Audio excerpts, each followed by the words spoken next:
Shalom à tous, bien-aimés, frères et sœurs, que la grâce et la paix du Seigneur soient sur vous. Une fois de plus encore, bienvenue dans la communauté internationale des saints éternistes de la Voie Sainte. Je suis le Cohen Anazi Nezeria, fils d'Israël biologique de la tribu de Lévi. Alors, mes bien-aimés, aujourd'hui, je viens faire un petit enseignement, bien sûr, par rapport à une demande d'un frère, après la publication de la dernière vidéo. Donc, il a demandé que je parle aujourd'hui du salut. C'est sur ce thème que nous allons rebondir. Qu'est-ce que le salut? Et comment obtenir le salut? Avons-nous déjà obtenu le salut? Alors voici nos questions auxquelles nous devons répondre. Avant de commencer, premièrement, je commencerai par la première question. Est-ce que les hommes, les croyants ont déjà reçu le salut? Parce que les pasteurs vous promettent, ils vous disent que vous avez le salut, va demander à un chrétien, il te dira tout naturellement qu'il est sauvé. Hein? Et quand un chrétien te dit qu'il est sauvé, maintenant là il dit qu'il est sauvé, mais c'est qu'il est en train d'aller à l'encontre de sa propre Bible, ce qui veut dire qu'il ne comprend même pas sa propre Bible. Personne n'est encore sauvé. Personne n'a encore reçu le salut. Même le Christ n'a pas apporté le salut sur la terre. Ça, c'est clair, il faut comprendre ça. Oh, je sais que déjà les fanatiques vont vouloir s'énerver. Calmez-vous. Nous allons parler bien sûr sur la base des Saintes Écritures. Bon, malgré que mon livre de foi est l'épée justicière, la véritable parole de l'Éternel, et que vous avez la Bible falsifiée, mais quand on parle de falsification, ça ne veut pas dire que tout le document est faux, mais ça veut dire tout simplement qu'il y a des parties qui ont été changées, modifiées, ainsi de suite. Alors, la Bible que vous avez en main vous dit que personne n'a encore reçu le salut. Alors, sans plus tarder, je prends avec vous un premier passage dans le livre de 1 Pierre, le chapitre 1, le verset 3. Quand nous allons commencer la lecture, il faudrait mettre les choses dans leur contexte, selon leur période, selon leur temps. Parce qu'aujourd'hui, quelqu'un prend la Bible, quand il lit, par exemple, où l'Éternel parlait à David, ou soit l'apôtre Pierre parlait à ses compatriotes, lui, il pense que cette parole-là le concerne. Non, il faut comprendre, mes bien-aimés. Le Seigneur a toujours parlé depuis des générations, il a parlé dans chaque génération. En fait, ce qui est un peu bizarre, qui vous égare quotidiennement, c'est qu'on a fermé la bouche de Dieu. Vous avez compris? C'est-à-dire, des impies, des méchants, des pécheurs se sont assis, ils ont décidé de récupérer quelques livres de la parole du Seigneur, en modifier et fermer désormais ce qu'ils vont appeler le canon biblique. Ce qui veut dire que après ce canon-là qu'ils ont mis en place là, Dieu ne peut plus parler. Et si Dieu parle ailleurs qu'autrement que la Bible, alors les gens ne vont plus considérer ça. Alors déjà, vous voyez légalement, je prends un exemple. C'est comme si au temps du prophète Isaïe, les gens s'asseyaient et ils décident de faire un canon à partir déjà du livre du prophète Isaïe, et ils mettent le livre d'Isaïe comme dernier livre de la parole. Alors, est-ce qu'on n'aurait plus d'autres prophètes? Alors, jusqu'à ce que, si par exemple, ils fermaient le canon à partir du livre de Jean, c'est que les épîtres n'allaient jamais exister. Mais même dans vos Bibles falsifiées, là, dans vos Bibles, le Christ a dit, dans le livre de Matthieu, « Je vous enverrai des prophètes, je vous enverrai des sages, je vous enverrai des scribes, je vous enverrai des prophètes, je vous enverrai des sages, ou soit docteurs de la loi, parce que ce sont les docteurs de la loi qu'on appelle les sages. » Dans le livre de Deutéronome, le chapitre 4, à partir du verset 5, l'Éternel dit, « Voici ces commandements que vous devez mettre en pratique afin d'être des sages. Ces lois-là seront votre sagesse et votre intelligence aux yeux des nations. » Alors la sagesse, quand on dit quelqu'un est sage, ce n'est pas la sagesse humaine, d'accord? Mais c'est une personne qui maîtrise la loi de Dieu, qui explique la loi de Dieu. Voilà un sage. Or, dans vos Bibles-là, dans l'évangile de Matthieu, le Christ dit, « Je vous enverrai des prophètes. » Ça, c'est la première des choses. Deuxièmement, je vous enverrai des sages, des docteurs de la loi, des personnes qui viendront vous enseigner la loi. Hein? Et il dit par fini, je vous enverrai troisièmement des scribes. Des scribes. Vous connaissez? C'est quoi un scribe? Un scribe, c'est celui qui compte les lettres de la Torah et qui écrit les révélations de Dieu. Voilà un scribe. C'est comme si il était quelqu'un qui regroupe les paroles de Dieu, les messages de Dieu, bien sûr dans le rouleau. Voilà un scribe. Le Christ a dit qu'il va vous envoyer ces trois personnages-là. Mais vous avez fermé le canon biblique déjà. Donc si le Christ suscite un prophète, c'est que ce prophète-là ne peut plus parler de la part de Dieu, mais il va être un prophète perroquet comme ces voyous de prophètes du christianisme-là. Ils enseignent n'importe quoi. D'accord? Alors, le canon, Dieu continue à parler à l'humanité depuis des temps anciens. Il parle à l'humanité. Il continue à parler à l'humanité. Alors, je revenais bien sûr à notre question. Est-ce que les croyants ont déjà reçu le salut? La réponse est strictement non. Personne n'a encore reçu le salut. Je prends avec vous, vérifier. Vous, votre problème, c'est que vous êtes égaré. Vous prenez l'habitude d'écouter les gens sans vérifier. Et pas plus. Même si la personne dit vrai, vous contre-attaquez ce qu'il dit, sans même vérifier. Et après, vous allez venir dire que vous êtes des croyants. Est-ce que vous comprenez de quoi il est question? 1 Pierre, le chapitre 1, le verset 3 à 5. Écoutez bien attentivement. Et dit, béni soit Dieu, le Père de notre Seigneur Yahushua HaMashiach, qu'ils ont appelé Jésus-Christ, qui, selon sa grande miséricorde, nous a régénérés pour une espérance vivante par la résurrection de Yahushua HaMashiach d'entre les morts, pour un héritage qui ne se peut ni corrompre, ni souiller, ni flétrir, lequel vous est réservé dans les cieux. Maintenant, écoutez bien. À vous, qui par la puissance de Dieu, êtes gardés par la foi, pour le salut prêt à être révélé dans les derniers temps. Là, j'ai lu lentement pour que tu puisses comprendre. On dirait que tu n'as rien compris. On va décortiquer. L'apôtre commence par dire, béni soit Dieu. Et ce Dieu-là, il est le Père de notre Seigneur, Yahushua HaMashiach. Il est le Dieu-là, selon sa grande miséricorde, il nous a régénérés. Ça, c'est le premier point. Dieu nous a régénérés. D'accord? Et ça, c'est selon sa grande miséricorde. La miséricorde, c'est le pardon qu'on accorde à quelqu'un qu'on devrait châtier. Quelqu'un qui méritait une punition, qu'on devrait le corriger. Alors, quand on décide de lui accorder le pardon, c'est ce qu'on appelle la miséricorde. Et Dieu, selon son grand pardon, sa miséricorde, il nous a régénérés. C'est-à-dire, il nous a fait naître de nouveau. Mais comprends encore, ici, c'est pas à toi il parle. L'apôtre Pierre est en train de parler à ses compatriotes, ceux qui est en face de lui.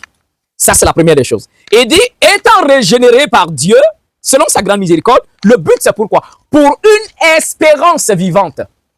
Pour que le peuple puisse avoir une espérance vivante. Et il continue par dire, cela se fait par la résurrection de Yahushua HaMashiach d'entre les morts. Et pourquoi le Christ ressuscite d'entre les morts? Il dit, pour un héritage qui ne se peut ni corrompre, ni souiller, ni flétrir, lequel vous est réservé dans les cieux. C'est-à-dire, Dieu nous réserve, bien sûr, un héritage dans les cieux. Un héritage qui n'est pas comme l'héritage que les humains peuvent laisser à leurs enfants. Maintenant, le verset dit, l'héritage qui est réservé dans les cieux pour vous, le verset dit, à vous, qui par la puissance de Dieu, êtes gardés par la foi. C'est-à-dire, ceux qui ont cru au temps des apôtres, au temps même du Christ, ceux qui ont cru, le verset dit, par la puissance de Dieu, Dieu les a gardés en utilisant leur foi. Par le moyen de leur foi, Dieu les garde. Dieu les met en réserve. Vous savez pourquoi? Pour le salut prêt à être révélé dans les derniers temps. C'est la partie essentielle. Le salut est révélé en quelle période?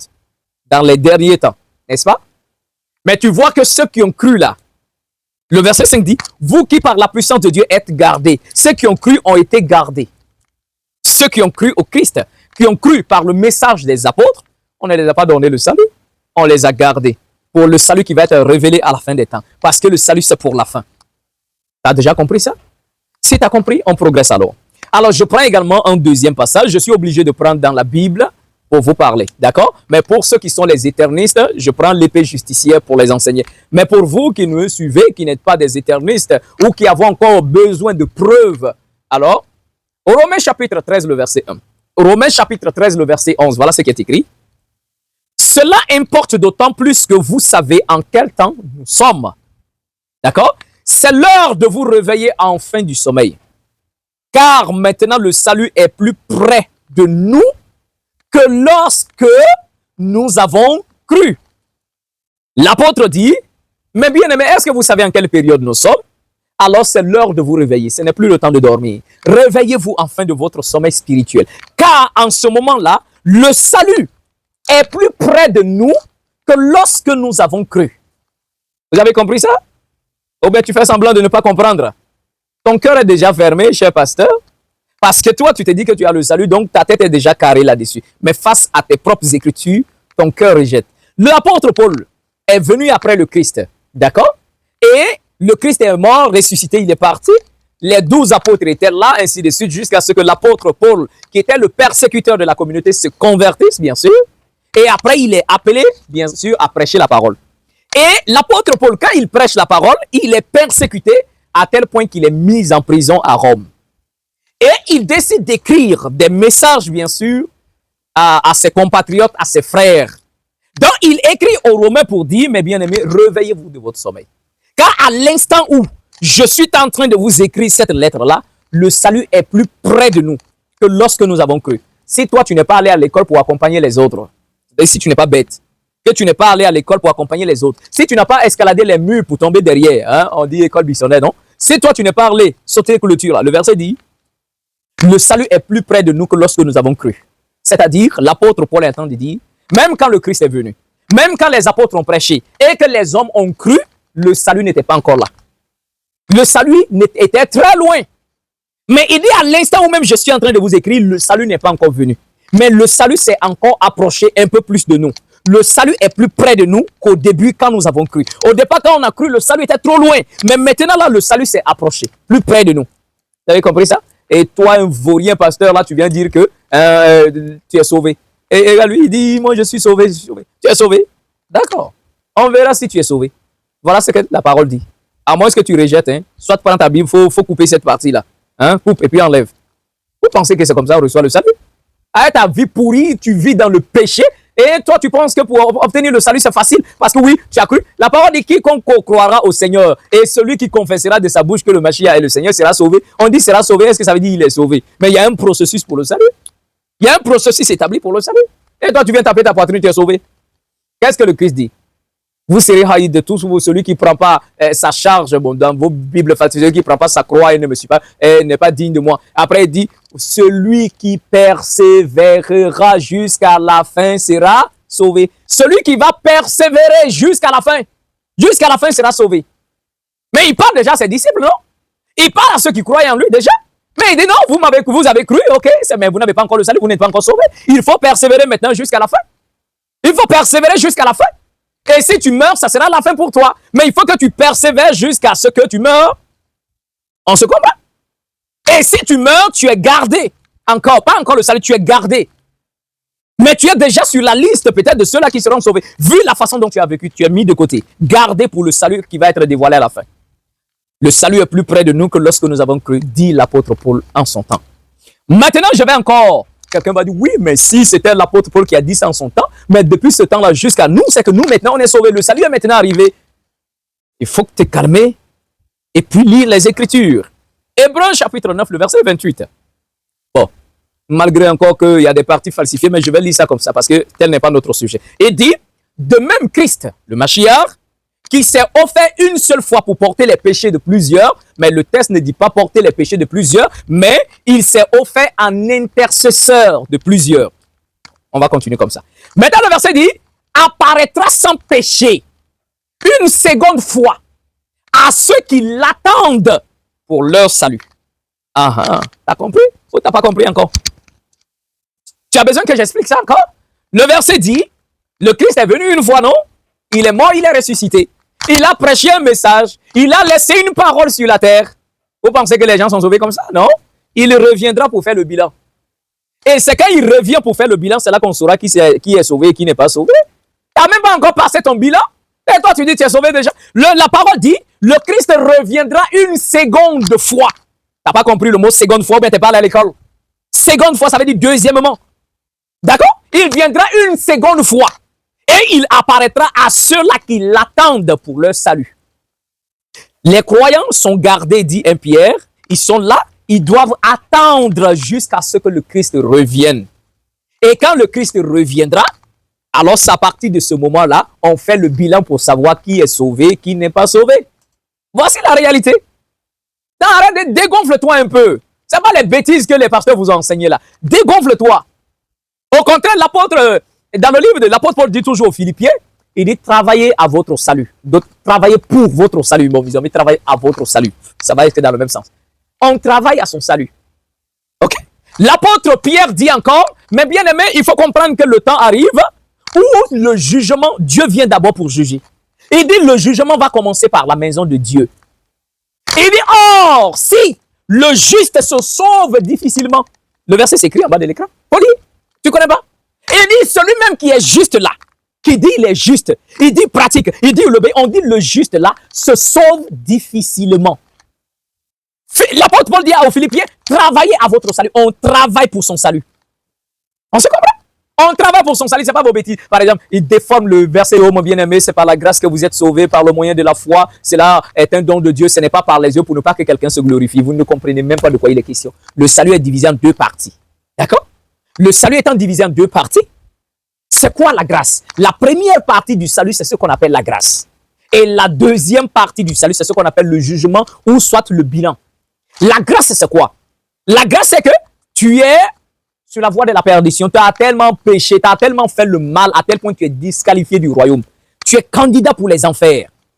Et on décide comme ça de t'accorder un nouveau départ. Et c'est comme ça, on va te prendre, bien sûr, de ta perdition. On va te prendre pour t'accorder un nouveau départ, pour que tu puisses reprendre une nouvelle vie à zéro. C'est ce qu'on appelle la grâce. Je prends un exemple parce que ta tête est trop dure. Tu as du mal à comprendre. Imagine qu'il y a un président de la République. Le président, la loi dit, si quelqu'un viole une femme, la personne est passible d'emprisonnement de 20 ans. Et effectivement, toi, tu violes une femme. On te met en prison. Et c'est pour 20 ans. Maintenant, comprends que juste après, le pays a un nouveau président. Un nouveau président vient au pouvoir. Et il décide comme ça d'accorder grâce à tous les prisonniers.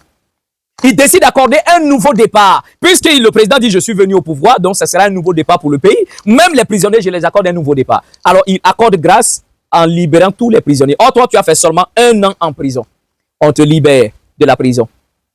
Dis-moi, quand tu es libéré de la prison, tu as la grâce du président, non? Tu vas encore les violer? Est-ce que la loi qui dit tu violes une femme, on te met en prison, est-ce que c'est la loi là que le président a changé? Non. Le président n'a pas changé la loi. Il a juste accordé grâce aux prisonniers. Un nouveau départ. On se comprend? Voici la réalité. Maintenant, retourne au quartier, va violer encore une femme. On va te mettre là-dedans pour toujours. Est-ce qu'on se comprend? C'est ça la grâce. La grâce, c'est un nouveau départ. Alors, les hommes étant candidats, étant pécheurs, le Tout-Puissant envoie son Fils afin de ramener les hommes sur la bonne voie. Une seconde chance encore pour la dernière fois. Et vous avez pris ça pour jouer ballon avec. Hein? La grâce, vous jouez ballon avec. Vous pensez que la grâce, c'est pour briser les commandements, c'est pour pécher davantage. Continuez, vous serez surpris. Donc, le verset dit, le Christ reviendra une seconde fois et il apparaîtra à ceux-là qui l'attendent pour leur salut. Donc, je crois que toi, tu n'attends plus pour le salut. Hein? Tu dis, tu as déjà le salut. Alors, voici la réalité. Maintenant, comment le Christ reviendra? Et s'il revient, c'est pour faire quoi? Alors, je lis un passage qui n'est plus dans la Bible chrétienne, mais dans l'épée justicière, parce que les chrétiens n'ont que, je dirais même 15% de l'évangile du Christ. 85% des évangiles, des paroles du Christ ne sont pas dans la Bible. Ils ont pris seulement 15% des paroles du Christ pour mettre dans vos Bibles falsifiées là. L'épée justicière, le chapitre 1108, le verset 11. Écoutez ce qui est écrit. Je suis le Fils, le Mashiach du souverain. Et en cela, vous êtes témoins de la manière dont je parle contre les humains malfaisants qui annuleront la vérité de mon évangile par un procédé de Satan après mon départ de ce monde. Le verset 70, le Christ dit, il est le Fils de Dieu. Il est le Mashiach. Et cette parole qu'il déclare là, il y a des gens qui sont témoins autour. Et il dit, après son départ de ce monde, les pécheurs, les malfaisants allaient annuler son évangile par un procédé de Satan. Et le verset dit maintenant, au verset 91, il dit, mais vers la fin, malgré qu'ils vont falsifier son évangile, qu'ils vont annuler la parole de son évangile, maintenant le Christ dit, mais vers la fin, je reviendrai. Et avec moi, les 2 autres témoins. Avec moi, les 2 autres témoins. Et nous viendrons témoigner contre les malfaisants dont la fin sera maudite. Voici la parole du Christ. Il dit, il a prêché, il a révélé la vérité de Dieu, il est parti. Mais il y reviendra. Parce que la vérité qu'il a laissée, c'est pour voir si vous avez gardé cette vérité-là conformément à ce qu'il avait dit. 1 Corinthiens chapitre 15, verset 1, 2, il est écrit. Il dit, mais bien aimé, c'est par l'évangile que vous êtes sauvés. C'est-à-dire, l'évangile est votre moyen de salut. Mais la condition est que si vous retenez l'évangile tel que je vous l'ai annoncé, autrement, votre foi est zéro, nul. Vous ne serez jamais sauvés. Et le bilan se fera au retour du Christ. Il viendra voir si vous avez gardé son évangile selon ce qu'il vous avait dit, ou si les hommes ont changé sa parole. Mais le Christ dit, attention, à la fin, je ne viendrai pas seul. Je viendrai avec 2 autres témoins et nous serons 3. Et nous 3, nous viendrons témoigner contre les malfaisants, dont la fin sera maudite. Donc, vous voyez, quand l'apôtre nous dit dans le livre d'Hébreux que le Christ apparaîtra une seconde fois à ceux qui l'attendent pour leur salut, C'est de ça qu'il est question. Le Christ, il reviendra à la fin. Témoigner encore, c'est-à-dire faire un jugement pour savoir si toi, tu as gardé sa parole ou pas. Alors, maintenant, la question, mes bien-aimés, pourquoi le salut a été réservé à la fin des temps? Pourquoi quand le Christ a prêché, automatiquement les gens n'ont pas été sauvés? Pourquoi? Pourquoi le salut est réservé pour la fin? Alors, cela est réservé pour la fin parce que la parole nous dit dans l'épée justicière, le chapitre 24, le verset 322, ça les chrétiens n'ont pas ça dans leur Bible parce que le livre du Père Abraham, ils l'ont retranché de leur Bible. Voilà pourquoi je les appelle des falsificateurs, des méchants, des vauriens, hein, qui décident de garder c'est quoi la parole de Dieu et rejeter ce qui ne les arrange pas. Alors, la parole nous dit, le jugement et la rétribution du monde se fait par ces trois tribunaux. Et pour cette raison, une situation n'est pas définitivement confirmée par un ou deux témoignages. Mais tout sera établi par le témoignage de trois.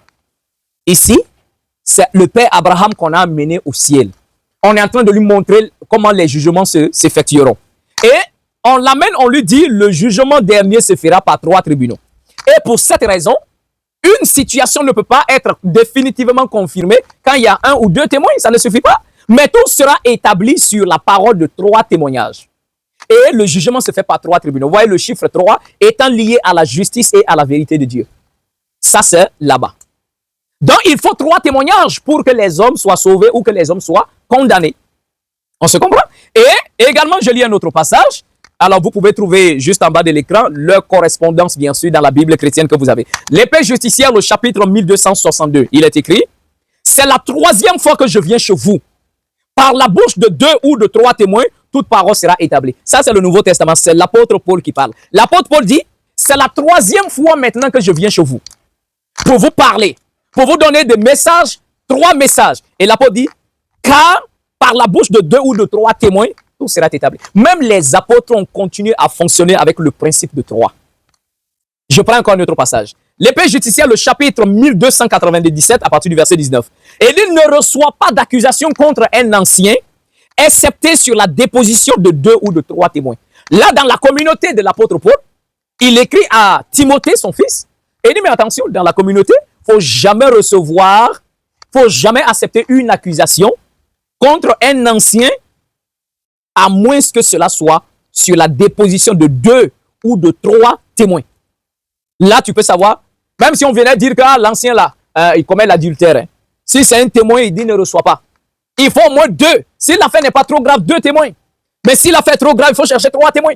Les apôtres continuent avec le principe de trois témoignages. Maintenant, un autre passage, toujours dans Deutéronome, le chapitre 19, le verset 15, mais l'épée justicière, le chapitre 164, le verset 15, et dit, un seul témoin ne sera pas valable contre un homme pour établir la culpabilité ou le péché, quelle qu'elle soit. Mais sur la parole de deux ou de trois témoins, la chose sera valable. Alors voilà, encore une fois de plus, ce que la parole nous dit. Donc vous voyez qu'il y a toujours notion de trois pour exercer un jugement. Et regardez un peu l'histoire de Sodome et de Gomorrhe. Genèse le chapitre 18, le verset 1. On dit l'Éternel apparaît à Abraham dans les chaînes de Mamré pendant la chaleur du jour. Et Abraham lève les yeux, voilà, il voit trois hommes. Dieu lui-même, dans son incarnation, accompagné de deux anges également incarnés. Donc ils sont trois. Ils arrivent chez Abraham. Quand les deux autres partaient à Sodome, Dieu reste avec Abraham pour lui parler. Dieu dit, est-ce que je vais cacher à Abraham ce que je veux faire? Mais regardez le verset 20 et 21, Genèse 18. L'Éternel dit, le péché contre Sodome et Gomorrhe s'est accru. Hein, le bruit venu à moi est énorme. Voilà pourquoi je vais descendre là-bas pour constater si ce qu'on m'a dit là est vrai. Si ce n'est pas le cas, je le saurai. Alors ici, vous voyez qu'il y a trois témoins contre Sodome et Gomorrhe pour la détruire, pour détruire ces villes-là.